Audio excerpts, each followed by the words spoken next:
जैसे हम सबका लोन कैलकुलेट करना नहीं चाहते और सिर्फ ये चाहते हैं कि भाई सिर्फ उसका लोन कैलकुलेट हो जिसको हम यहाँ से यस या नो करें, ठीक है, कंट्रोल बनाना चाहते हैं। तो यहाँ पर देखिए इस पूरी शीट के अंदर जो हमने लोन स्टेटस नाम का एक कॉलम ऐड किया है, थोड़ा सा इसका कलरफुल वर्जन ले लेते हैं, उसमें ज़रा समझने में आसानी होगी। तो यहाँ पर देखिए इस शीट के अंदर हम अगर फॉर्मूला डायरेक्टली अप्लाई करते हैं सपोज टू बी सेल के ऊपर, तो जैसे हमने लास्ट टाइम किया था कि ये जो वैल्यूज थी इसको मल्टीप्लाई कर दिया था हमने इसके साथ और इसको एंटर कर दिया था। तो यहाँ पर फिर हमने सीखा था कि आपको बताया था कि यहाँ पे $1 लगा देंगे और दूसरा डॉलर जो है हम रो फिक्स करने के लिए यहाँ पे लगा देंगे और एंटर कर देंगे, तो यहाँ से ये से कैलकुलेट हो जाएगा। तो यहाँ पे क्लिक करके जैसे हम आगे लेके जाते हैं और यहाँ पे क्लिक करके इसको जैसे नीचे की तरफ ड्रैग करते हैं, तो यहाँ पर ये सारा का सारा डेटा जो है हमारा कैलकुलेट हो जाता है। अब सवाल ये बताता है कि भाई अगर किसी ने मिसाल के तौर पे 2-3 कंडीशंस यहाँ पे हम ऐड कर लेते हैं, भाई अगर किसी ने लोन नहीं लिया तो फिर वो लोन की किस्त क्यों दे रहा है, तो एक कंट्रोल बनाना चाहिए। तो उस कंट्रोल को हम कैसे बना सकते हैं, देखिए मैं थोड़ा जूम कर रहा हूँ उसको, देखिएगा गौर से। तो कंट्रोल बनाने के लिए हम यहाँ से जाएंगे इंसर्ट में जाके कॉलम ऐड कर लेते हैं। अब उस कॉलम में मतलब हम यूँ लिख सकते हैं लोन स्टेटस, कि भाई आइदर इसने लिया है या नहीं लिया, तो यहाँ पे हम यस नो का ऐड कर लेते हैं। तो अब यस नो ऐड करने के लिए हमें क्या करना है, यहाँ पर इसको परमानेंट यस नो वैल्यूज देने के लिए इतने कॉलम को सिलेक्ट कर लें जितने हिस्से पर आपका काम हुआ हुआ है, और उस पर जाके आप यहाँ पे लगा दें डेटा, और डेटा वैलिडेशन में जाके यहाँ पे अप्लाई कर दें टेक्स्ट, और सॉरी सॉरी सॉरी लिस्ट, और लिस्ट में जाके आप लिख दें वाई ई एस यस, अगर कैपिटल रख रहे हैं वाई, और कॉमा एंड ओनो, और उसको क्लिक करके ओके कर देते हैं। एंड देन यहाँ पे देखिए क्लिक करके यहाँ पे जैसे क्लिक करेंगे तो यहाँ यस आ रहा है, और इस पे क्लिक करके यहाँ पे क्लिक करेंगे तो यहाँ पे नो आ रहा है। तो यस नो का इस तरीके से मामला चलता चला जाएगा। अब मैं यहाँ पे कुछ के आगे नो सेट कर रहा हूँ और कुछ के आगे क्या सेट कर रहा हूँ, यस सेट कर रहा हूँ।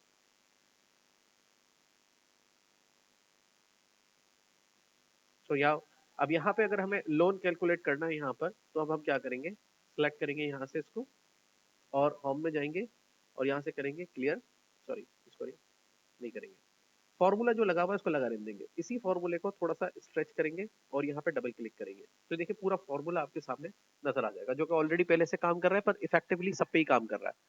अब हम ये चाह रहे हैं जिसका हम यस करें उसका लोन कैलकुलेट हो, ठीक है, उसकी किस्त बने, और जिसको नो करें तो उसका ना हो। तो यहाँ पर हम इसकी इफ कंडीशन को इसके साथ कंपैटिबल करेंगे। इफ स्टार्ट ब्रैकेट, अगर इस सेल की वैल्यू, ठीक है, अगर इस सेल की वैल्यू ग्रेटर है,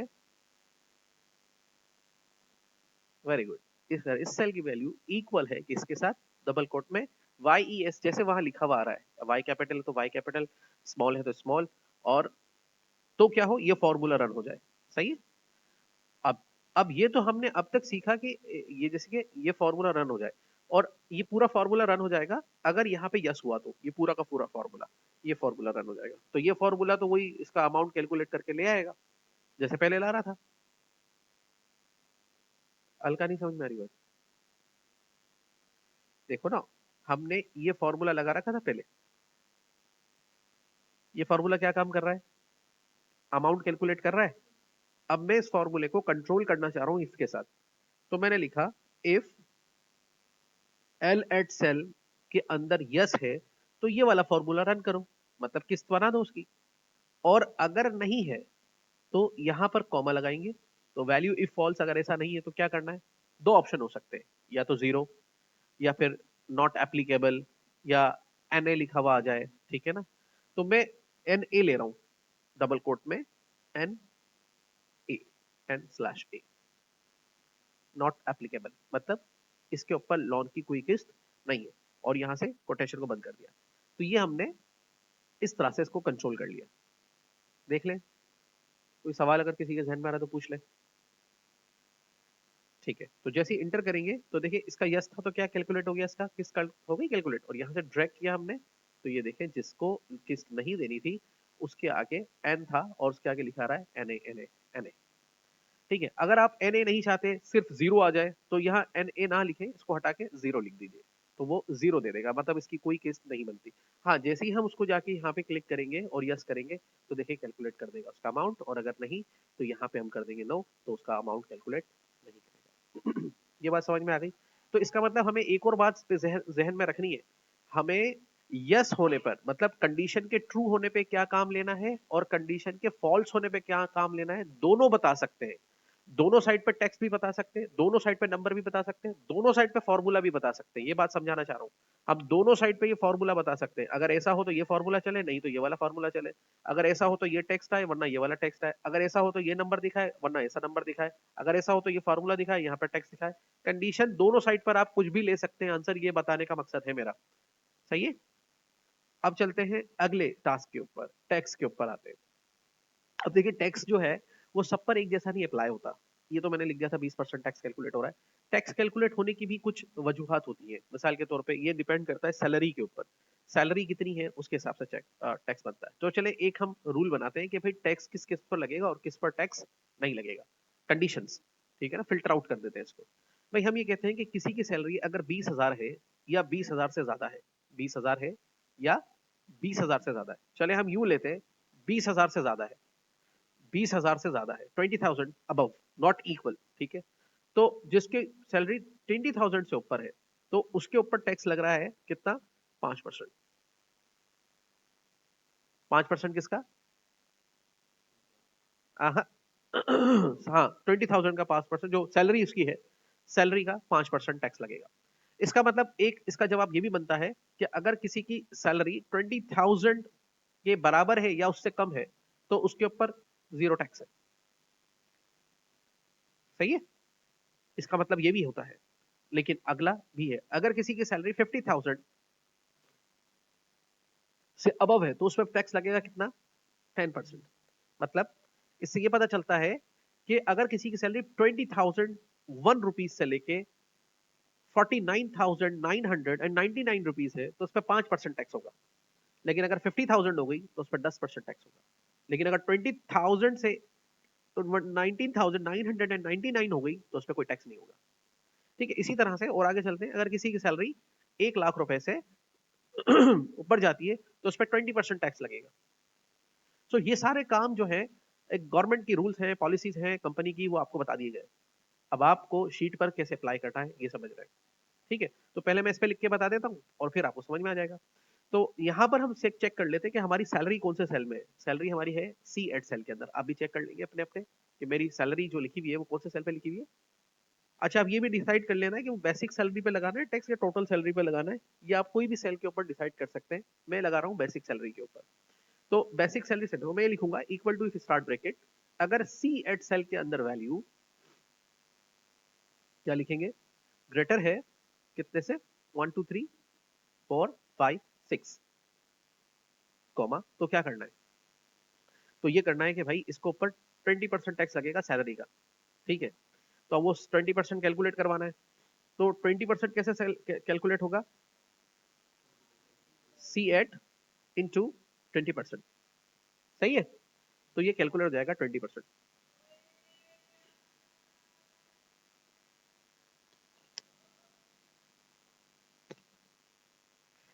अब सवाल ये पैदा होता है कि अगर इसको हम यहाँ पे क्लोज कर दें या मैं इसका फॉल्स बता दूं तो दो ही कंडीशन कवर हो सकेंगी। तो अगर मैं कह दूं अगर अगर इससे कम है तो जीरो कर दो, तो ये भी हो जाएगा। या इससे कम है तो भाई ऐसा करोगे फिर C8 को 5% टैक्स लगा दो, 10% टैक्स लगा दो। लेकिन यहाँ दो कंडीशन नहीं है, यहाँ कंडीशन दो से ज्यादा है।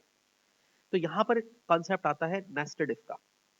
कौन से इफ का, नेस्टेड इफ कोई बड़ी बात नहीं है, अल्फाज मुश्किल है। नेस्टेड का मतलब होता है इफ के अंदर दूसरा इफ लिखेंगे। कैसे लिखेंगे देखिए, इसकी वन साइड बता के, वन साइड ट्रू करके कॉमा लगाएंगे और फिर दोबारा से इफ को स्टार्ट कर देंगे। If C8 once again check out, कि अगर उसकी सैलरी 50,000 से अबव है, 1 2 3 4 5, तो क्या करना है, C8 इंटू कितने परसेंट, 10%। ठीक है। यहाँ पे आ गया। Once again start, if start bracket, अगर C8 सेल की जो अमाउंट है वो 20,000 से अबव है तो यहाँ पर आप क्या करेंगे, C8 इंटू कितने percent, 5%, comma, if C8 cell की अमाउंट ग्रेटर है कितने परसेंट से, लेस देन है और इक्वल टू है कितने से, 20,000 से, वन अगेन, तो कोमा, इसके अंदर जो टैक्स है वो क्या रहेगा। अब ब्रैकेट एक बार बंद किया हमने लास्ट इफ का, उससे पहले जो इफ था, उससे पहले जो इफ था, यानी कि ये वाला ब्रैकेट तो हमने बंद किया इस इफ का, और ये वाला जो ब्रैकेट बन गया इसका, और ये वाला जो बन गया इसका, और इसका फिर भी रह गया, तो यहाँ पे एक और ब्रैकेट बंद करेंगे। तो इस तरह से फॉर्मूले लिखने को हम कहते हैं नेस्टेड इफ। एक से ज्यादा इफ को आप इसके अंदर यूज कर सकते हैं। हाँ, एरर देगा वो आपको। हो सकता है बाज़ वो खुद भी पूरे कर देता है ब्रैकेट, लेकिन कभी ना करे तो आप एक दफा काउंट कर लीजिएगा। ठीक है ना? तो ये ध्यान में रखना है। अब ये मैंने पूरा फॉर्मूला इस पे बना लिया है, तो अब एक्सेल खुद ही इसको कैलकुलेट करता रहेगा और रिजल्ट को निकालता रहेगा। कंट्रोल सी एंड देन फॉर्मूले को लिख दिया मैंने जाके कौन से सेल के अंदर, टैक्स वाले सेल के अंदर। ठीक है, तो यहाँ पे मैंने लिखा, और इसका जो फॉर्मूला लिखा हुआ था वो मैंने यहाँ से हटा दिया, क्योंकि अब मैं इसको नहीं करूंगा, और यहाँ पे जाके पैच कर दिया, एंड देन क्या कर दिया मैंने, एंटर कर दिया। तो नहीं हो गया, फॉर्मूला लग गया। अब इसको ड्रैग कर देते हैं।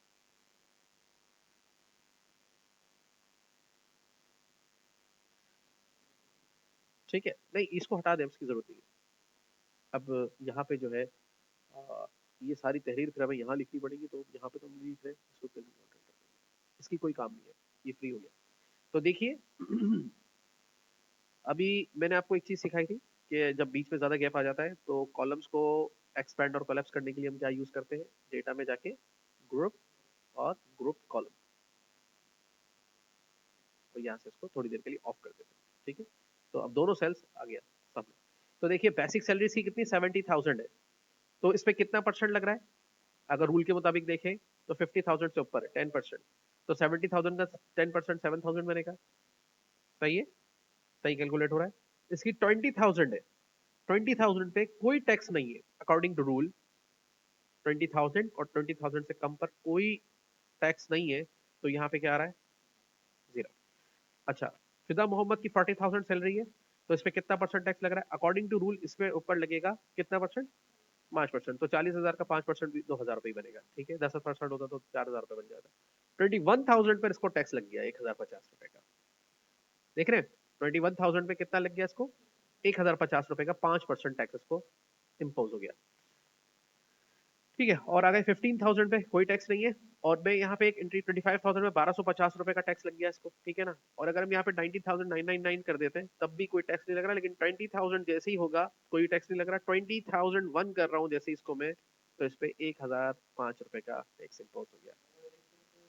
हाँ, तो रूल्स तो ऐसे ही काम करते हैं ना, गवर्नमेंट के जो रूल्स होते हैं वो इसी तरह से अप्लाई किए जाते हैं कि भाई इतने परसेंट पे इतना, इतना परसेंट पे इतना, इतना परसेंट पे इतना। तो अब इस तरह की कितनी कॉम्प्लिकेटेड आप कैलकुलेशंस बना लें, इफ मेथड को यूज करके आप उसमें से निकल जाएंगे। ठीक है ना, समझ में आ गई बात, ये क्लियर हो गई अच्छे तरीके से। ठीक है।